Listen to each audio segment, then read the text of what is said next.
ঈসা আলাইহিস সালামের ধর্মে দীক্ষিত হলেন। হযরত ঈসা আলাইহিস সালামের ধর্ম গ্রহণ করার পরে সেই ইহুদি শিষ্য তাকে বলল, হুজুর, আমার একটি বাসনা রয়েছে, আমি সদা সর্বদা আপনার সাথেই থাকতে চাই। শিষ্যের এই কথা শুনে হযরত ঈসা আলাইহিস সালাম বললেন, হে বৎস, এটা তো খুব মহৎ উদ্দেশ্য ও ভালো কথা। তুমি যদি আমার সঙ্গ লাভ করে কিছু ইলম ও দ্বীনের বিদ্যা শিখতে চাও, তাহলে তোমার উপর আল্লাহ পাক রব্বুল আলামিন খুবই খুশি হবেন। অতএব তুমি আমার সঙ্গে থাকতে পারো। এরপর হযরত ঈসা আলাইহিস সালাম তাকে সঙ্গে নিয়ে ধর্ম প্রচারের উদ্দেশ্যে দূরবর্তী শহরে রওনা করলেন। অনেক পথ অতিক্রম করার পরে হযরত ঈসা আলাইহিস সালাম একটি গাছের ছায়ায় বিশ্রাম নিতে বসলেন। তারপরে ঈসা আলাইহিস সালাম শিষ্যকে বললেন, চলো, আমাদের সঙ্গে যে খাদ্য রয়েছে তা দ্বারা আমরা ক্ষুধা নিবারণ করি। শিষ্য বলল, হুজুর, তাই হোক, এটা অতি উত্তম হবে। হযরত ঈসা আলাইহিস সালামের নিকট একখানা রুটি ছিল, তিনি তাই বের করে খেতে লাগলেন। ইহুদের নিকট ছিল 2টি রুটি। সে ভাবল, যদি নবীর সামনে 2টি রুটি বের করি তাহলে একটা রুটির ভাগ নবীকে দিতে হবে, কেননা নবীর সামনে বসে আছে, তিনি একটি রুটি খাবেন আর আমি খাবো 2টি, এটাই বা কেমন দেখায়। অথচ নবীকে অন্য রুটির ভাগ দিতেও শিষ্যের মন চাচ্ছিল না। ঝামেলা না করে একটি রুটি লুকিয়ে রাখলো সে, আর একটি রুটি বের করে খেতে লাগলো।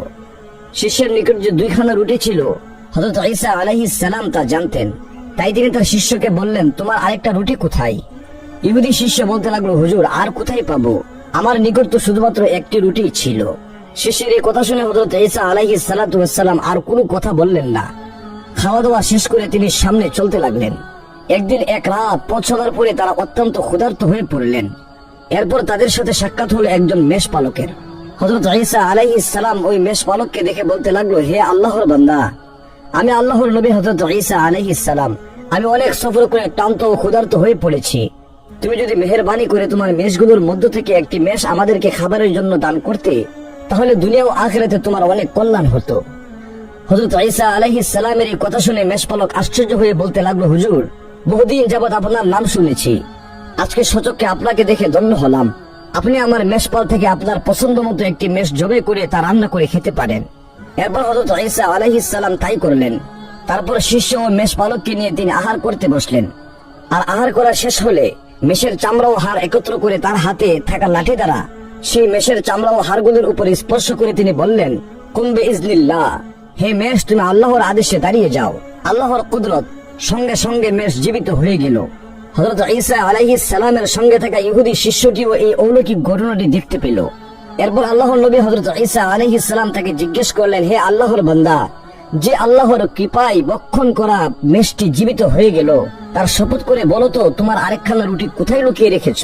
শিশুটি এবারও বলতে লাগলো, হুজুর, আল্লাহর শপথ করে বলছি, আমার কাছে এই একখানা রুটি ছিল যা আমি ভক্ষণ করেছি। এই একখানা রুটি ব্যতীত আমার কাছে আর কোনো রুটিই ছিল না, আমি কোনো রুটি লুকিয়ে রাখিনি। শিষ্যের এই কথা শুনে হযরত ঈসা আলাইহিস সালাম আর কিছুই বললেন না।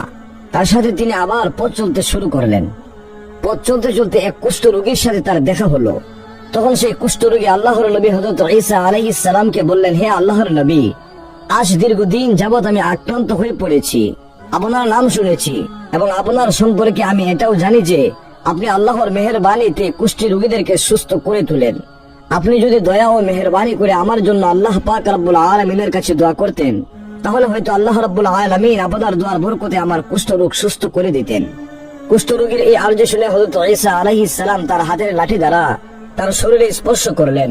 নবী ঈসা আলাইহিস সালামের হাতের লাঠিখানা কুষ্ঠ রোগীর শরীরে স্পর্শ করার সাথে সাথেই কুষ্ঠ রোগীটি সম্পূর্ণ সুস্থ হয়ে উঠল। হযরত ঈসা আলাইহিস সালামের সঙ্গে থাকা শিষ্যটি তার এই অলৌকিক মুজিজা সম্পূর্ণভাবে দেখল। এরপর আল্লাহর নবী হযরত ঈসা আলাইহিস সালাম তাকে আবার জিজ্ঞেস করলেন, যে আল্লাহর কৃপায় কুষ্ঠ রোগী তার কুষ্ঠ রোগ থেকে আরোগ্য লাভ করলো, সে আল্লাহর কসম দিয়ে বলছি, সত্যি করে বলো তো, তোমার আরেকখানা রুটি তুমি কোথায় লুকিয়ে রেখেছো? কিন্তু এবারও ইহুদি শিষ্যটি বলল, হুজুর, বারবার আপনি রুটির কথা বলেই আসছেন। আল্লাহর কসম করে বলছি, আমার নিকট মাত্র একটি রুটি ছিল, অন্য কোন রুটি আমার নিকট ছিল না। শিষ্যের এই কথা শুনে হযরত ঈসা আলাইহিস সালাম আর কিছুই বললেন না। তিনি পুনরায় পথ চলতে শুরু করলেন।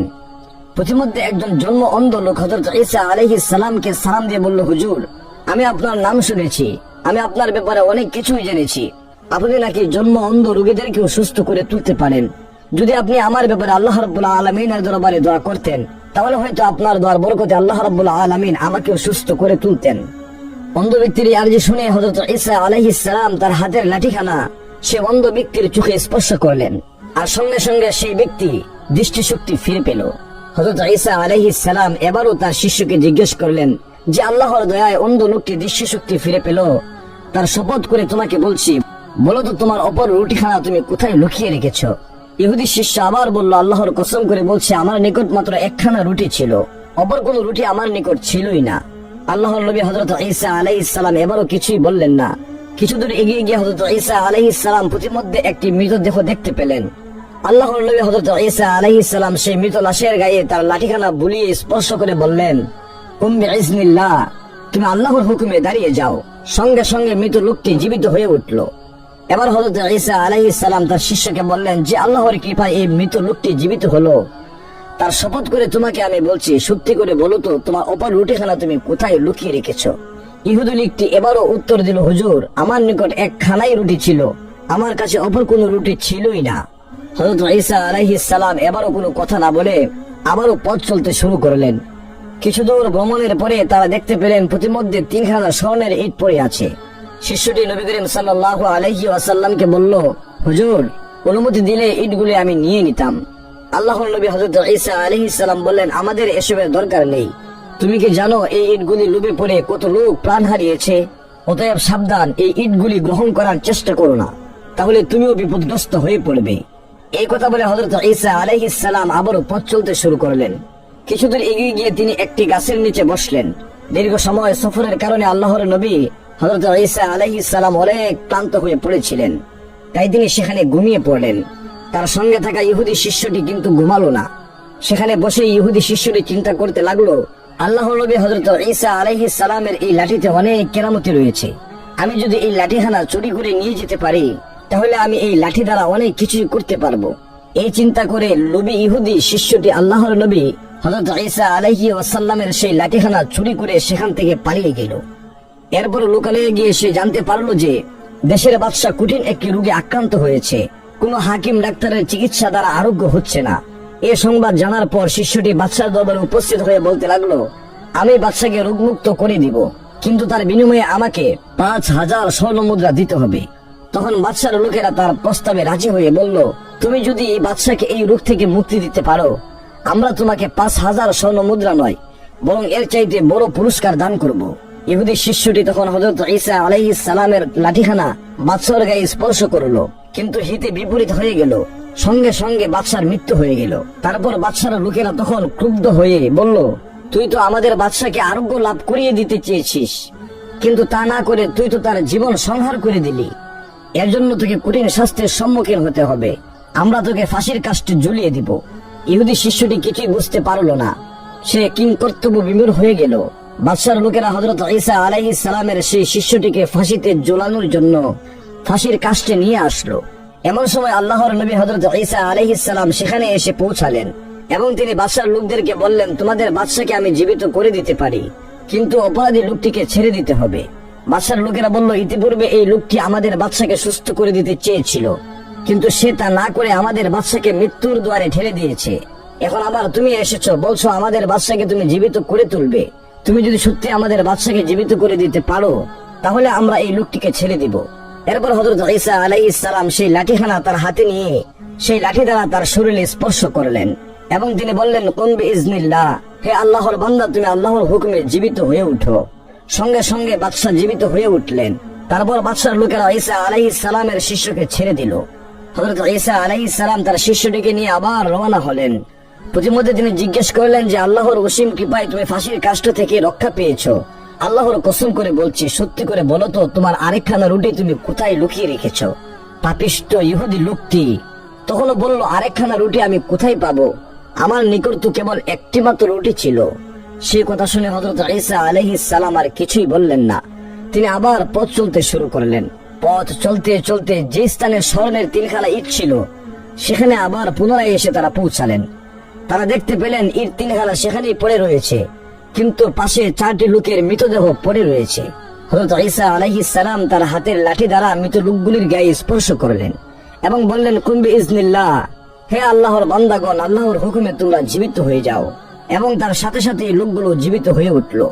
এরপর তাদেরকে তিনি জিজ্ঞেস করলেন, হে আল্লাহর বান্দারা, বলো তো তোমাদের কি জন্য মৃত্যু হয়েছিল?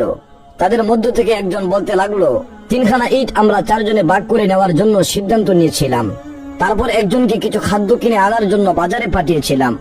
সে খাদ্য কেনার জন্য বাজারে চলে গেল। আমরা পরামর্শ করলাম আমাদের সঙ্গীটি ফিরে এলেই আমরা সকলে মিলে তাকে হত্যা করব এবং 3খানা ইট 3 জনে ভাগ করে নিয়ে যাব। অপরদিকে আমাদের সঙ্গে আমাদের 3 জনকে হত্যা করে একাই 3টি ইট নিয়ে যাওয়ার জন্য খাদ্যের মধ্যে বিষ মিশিয়ে এনেছিল। এরপর যখন সে বাজার থেকে ফিরে আসলো তখন আমরা তাকে আক্রমণ করে হত্যা করলাম আর পরস্পরের সিদ্ধান্ত নিলাম আগে খাবারগুলি খেয়ে নেই, তারপরে 3 জনে 3খানা ইট ভাগ করে নিয়ে যাব। যখন আমরা সেই খাবারগুলো খেলাম সাথে সাথে আমরাও মৃত্যুবরণ করলাম, আর এখন আপনি আমাদের জীবিত করলেন। হে আল্লাহর নবী, ওই ইটগুলোর কোনো প্রয়োজন আমাদের নেই। এরপর পুনরায় সেই লোকগুলি আবার মৃত্যুবরণ করলো। হযরত ঈসা আলাইহিস সালাম এবার বললেন, এই ইটগুলি এবার আমরা নিয়ে যাব, কিন্তু আমরা তো মানুষ মাত্র 2 জন। তাহলে আমাদের নিকট যার কাছে 2খানা রুটি ছিল সে 2খানা ইট নিয়ে যাবে, আর যার নিকট 1খানা রুটি ছিল সে নিবে 1খানা। তখন পাপিষ্ঠ ইহুদি ইটের লোভ সংবরণ করতে না পেরে বলল, হুজুর, আমার নিকট 2টি রুটি ছিল, এতদিন পর্যন্ত আমি আপনাকে মিথ্যা কথা বলে এসেছি, এই দেখুন আমার নিকট 1টি রুটি এখন অক্ষত রয়েছে। তখন হযরত ঈসা আলাইহিস সালাম ক্রোধান্বিত কণ্ঠে বলে উঠলেন, ওরে দুর্ভাগা, ওরে হতভাগা, আমার স্বর্ণের ইটের প্রয়োজন নেই, এগুলি তুই নিয়ে যা, কিন্তু জেনে রাখিস এই জঘন্য লোভের ফলে তোকে বিপদের সম্মুখীন হতেই হবে। তখন হযরত ঈসা আলাইহিস সালামের শিষ্য ইটগুলি পেয়ে খুশিতে আত্মহারা হয়ে গেল। সে আল্লাহর নবীর কথাকে কোনো গ্রাহ্যই করল না, ভাবলো কিসের আবার বিপদ, ইটগুলি বিক্রি করে আমি খুব শীঘ্রই ধনী হতে পারবো, আর তখন কে আমার নাগাল পায়। সুতরাং কাল বিলম্ব না করে পাপিষ্ঠ ইহুদি ইটগুলি উঠিয়ে নিতে উদ্যত হলো। এমন সময় এক ভয়ঙ্কর বজ্রপাত তাকে আঘাত করলো। সেই আঘাতে সেখানেই সে মৃত্যু